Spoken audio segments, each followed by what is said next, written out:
बहुत समय पहले की बात है। लखनपुर नाम का एक छोटा सा गांव था जो घने जंगलों और हरी भरी खेतों के बीच बसा हुआ था। यहाँ के लोग मेहनती थे, लेकिन अधिकतर किसान और कारीगर गरीबी में जीवन बिताते थे। उसी गांव में एक गोपाल नाम का कुम्हार रहता था। वह मिट्टी के सुंदर और मजबूत बर्तन बनाने के लिए मशहूर था, लेकिन फिर भी उसकी आर्थिक हालत बहुत खराब थी।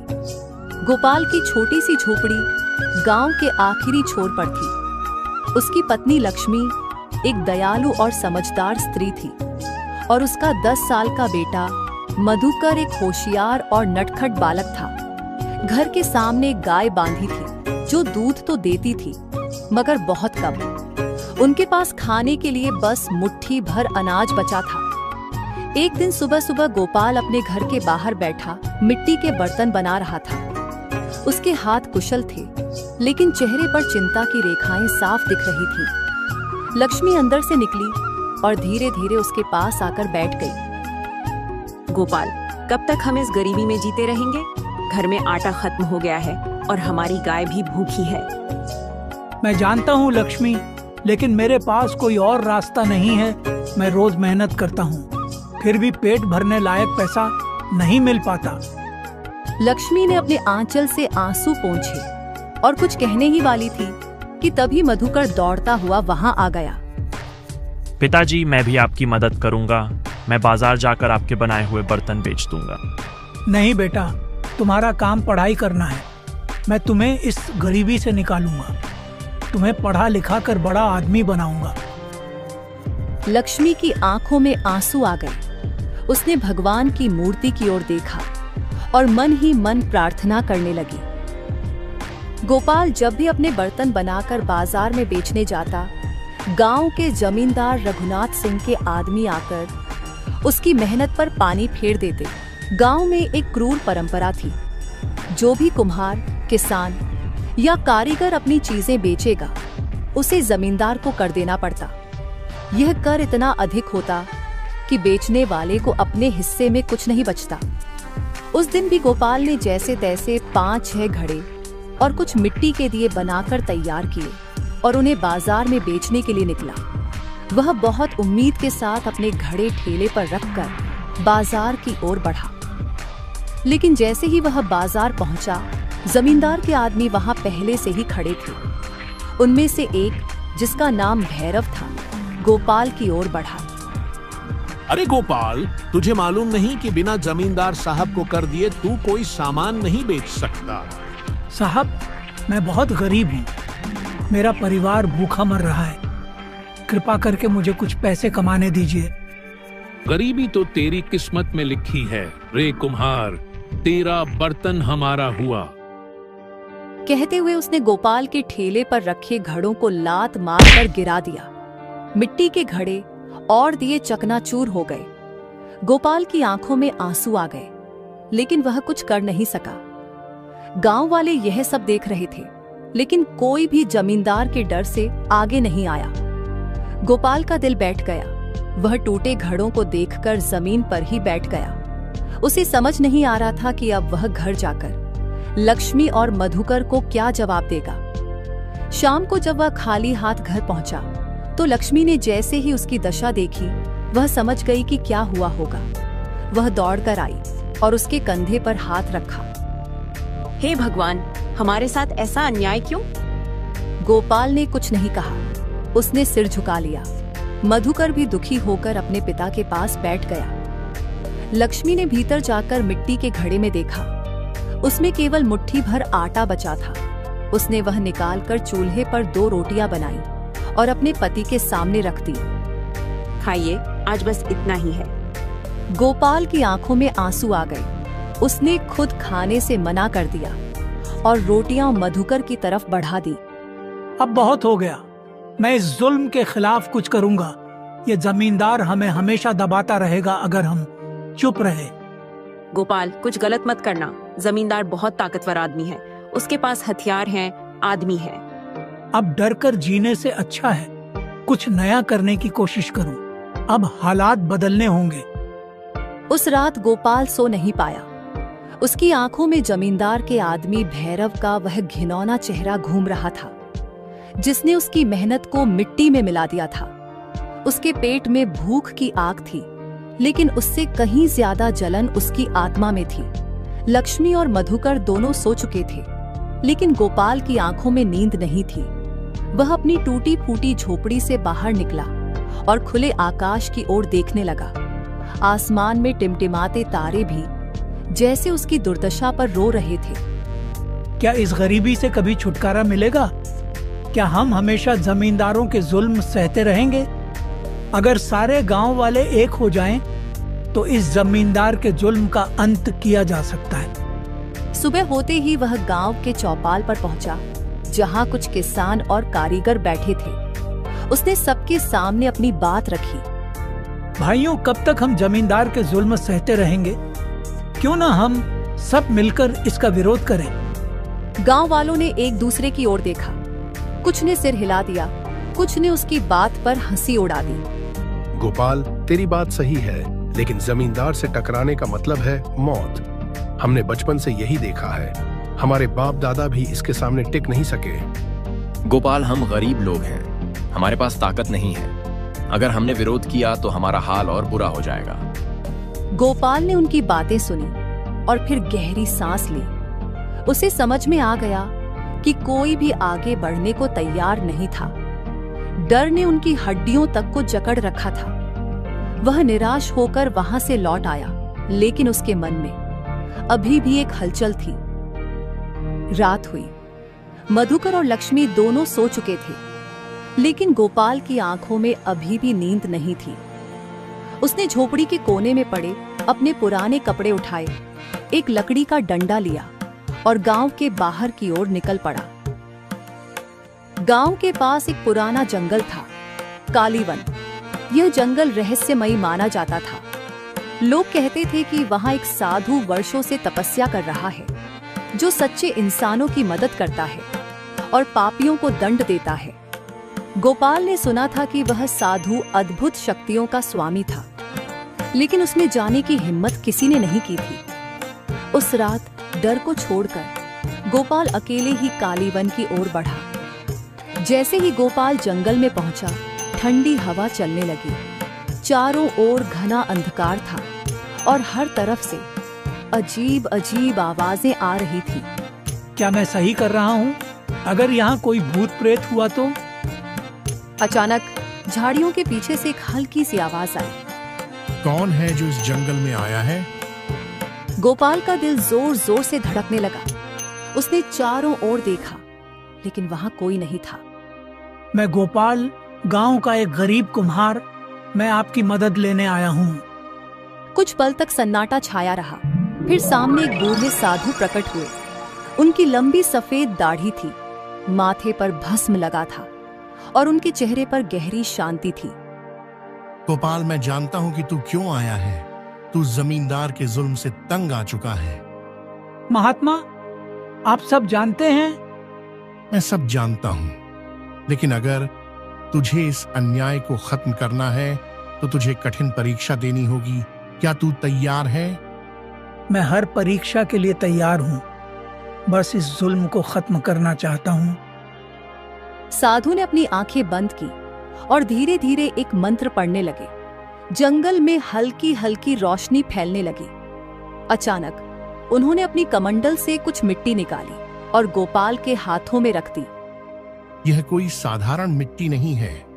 इससे जो भी बर्तन बनेगा वह सोने में बदल जाएगा। लेकिन याद रखना, यह मिट्टी सिर्फ सच्चे दिल वालों के लिए वरदान है। लालच करने वालों के लिए यह श्राप बन सकती है। क्या सच में यह मिट्टी चमत्कारी है? हाँ, लेकिन इसे जरूरत से ज्यादा इस्तेमाल मत करना। अगर तेरा मन लालच में डूब गया तो यह मिट्टी तुझे नष्ट कर देगी। महात्मा, आपने मुझ पर कृपा की है। मैं इस मिट्टी का सही उपयोग करूंगा। साधु ने उसे आशीर्वाद दिया और फिर धीरे धीरे अंधेरे में गायब हो गए। सुबह होने से पहले ही गोपाल अपनी झोपड़ी में लौटा। रात भर कहाँ थे? बहुत चिंता हो रही थी। गोपाल ने मुस्कुराते हुए उसे सब कुछ बताया। लक्ष्मी को यकीन नहीं हुआ, लेकिन गोपाल ने एक मिट्टी का घड़ा बनाया और उस चमत्कारी मिट्टी से उसे छुआ। क्षण भर में वह घड़ा सोने का बन गया। लक्ष्मी और मधुकर की आंखें फटी की फटी रह गईं। हे भगवान, यह तो साक्षात चमत्कार है। अब हमारी गरीबी दूर हो सकती है। लक्ष्मी, अब जमींदार का जुल्म खत्म करने का समय आ गया है। गोपाल की झोपड़ी में सुबह की पहली किरणें जैसे ही पड़ी, लक्ष्मी की आंखें उस सोने के घड़े पर टिकी रही। उसे अब भी विश्वास नहीं हो रहा था कि मिट्टी का घड़ा सच में सोने का बन चुका था। पिताजी, क्या अब हम भी अमीर हो जाएंगे? बेटा, ये भगवान का वरदान है, लेकिन हमें इसे संभाल कर इस्तेमाल करना होगा। गोपाल, हमें इसे बहुत सोच समझकर इस्तेमाल करना होगा। अगर किसी को पता चल गया कि हमारे पास ऐसा जादुई घड़ा है तो मुसीबत आ सकती है। गोपाल ने घड़े को कपड़े में लपेटा और गांव के बाजार की ओर चल पड़ा। वह जानता था कि अगर गांव में बेचेंगे तो लोग सवाल पूछेंगे, इसलिए उसने सोचा कि इसे पड़ोस के गांव में बेच देगा। सेठ जी, क्या आप इस घड़े को खरीदेंगे? सेठ ने तुरंत घड़ा खरीदा और गोपाल को ढेर सारे सिक्के दे दिए। अरे, यह तो पूरा सोने का घड़ा है। तुम यह कहां से लाए? ये मेरे पूर्वजों की निशानी है। अब मजबूरी में इसे बेचना पड़ रहा है। अब मेरी गरीबी दूर हो जाएगी। गोपाल ने खुद को संभाला और जल्दी से गांव वापस लौट आया। कुछ ही दिनों में गोपाल की स्थिति पहले से बेहतर हो गई। वह अब अपनी झोपड़ी की मरम्मत करवा रहा था। लक्ष्मी और मधुकर के कपड़े भी अब साफ सुथरे और नए थे। गांव वालों को इस बदलाव का एहसास होने लगा था। अरे गोपाल, पहले तो तेरे घर में 2 वक्त की रोटी भी मुश्किल से बनती थी, अब ये बदलाव कैसे? मालिक, मुझे लगता है कि गोपाल के पास कोई छुपा हुआ खजाना है। अगर ऐसा है तो वह खजाना मेरा होना चाहिए। पता लगाओ कि वह पैसे कहां से ला रहा है। गोपाल ने सोचा था कि वह सिर्फ जरूरत के मुताबिक मिट्टी का इस्तेमाल करेगा, लेकिन धीरे धीरे उसके मन में लालच बढ़ने लगा। वह अब ज्यादा घड़े बनाने लगा और एक एक करके बेचने लगा। गोपाल, तुम साधु का वचन भूल गए। ज्यादा लालच मत करो। लक्ष्मी, यह हमारा मौका है अमीर बनने का। अगर हमने इसे गवा दिया तो फिर कभी गरीबी से निकल नहीं पाएंगे। उस रात जब गोपाल अपनी झोपड़ी में था, भैरव और उसके कुछ लोग छुपकर उसकी गतिविधियों पर नजर रख रहे थे। जैसे ही गोपाल ने मिट्टी से एक और घड़ा बनाया और उसे चमत्कारी मिट्टी से छुआ, वह घड़ा सोने का बन गया। भैरव यह देखकर दंग रह गया। यह तो जादू है। उसने तुरंत अपने एक आदमी को जमींदार के पास भेजा।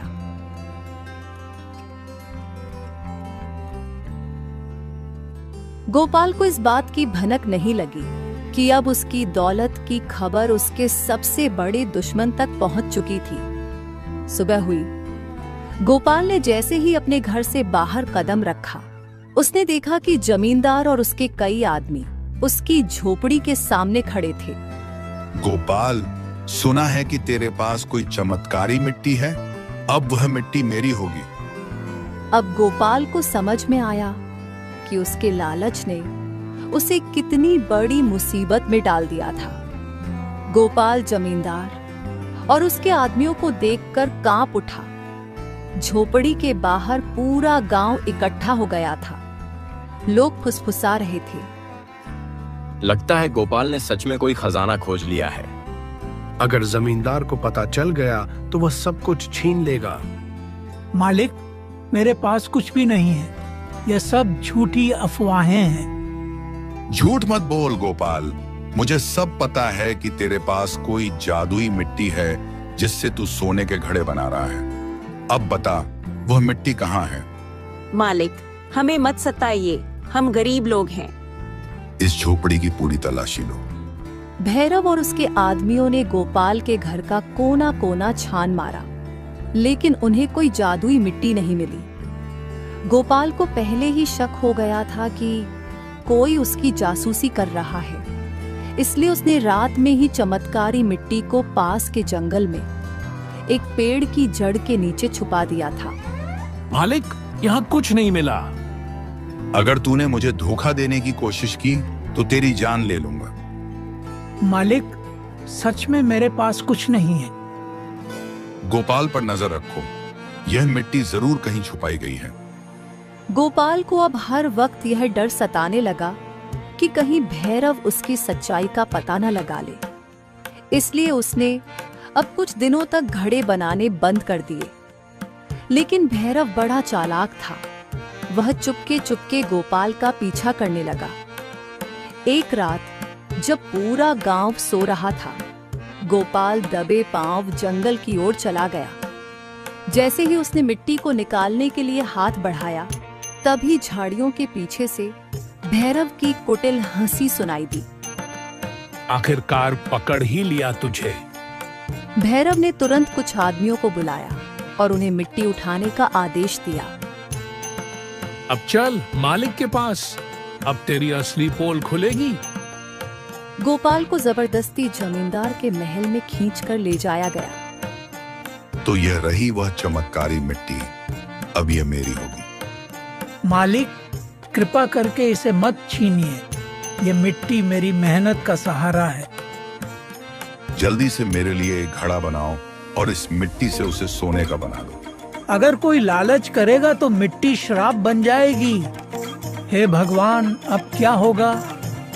जमींदार ने जैसे ही मिट्टी को एक साधारण घड़े पर लगाया, अचानक वहां एक भयंकर आवाज गूंजी और पूरा महल हिल गया। सबने देखा कि वह घड़ा सोने का बनने के बजाय काले धुएं में बदल गया। अचानक मिट्टी से एक तेज रोशनी निकली और जमींदार की ओर बढ़ी। यह क्या हो रहा है? देखते ही देखते जमींदार का पूरा शरीर धीरे धीरे मिट्टी में बदलने लगा। गोपाल, मुझे बचा ले। लेकिन अब बहुत देर हो चुकी थी। कुछ ही पलों में वह पूरी तरह मिट्टी का ढेर बन चुका था।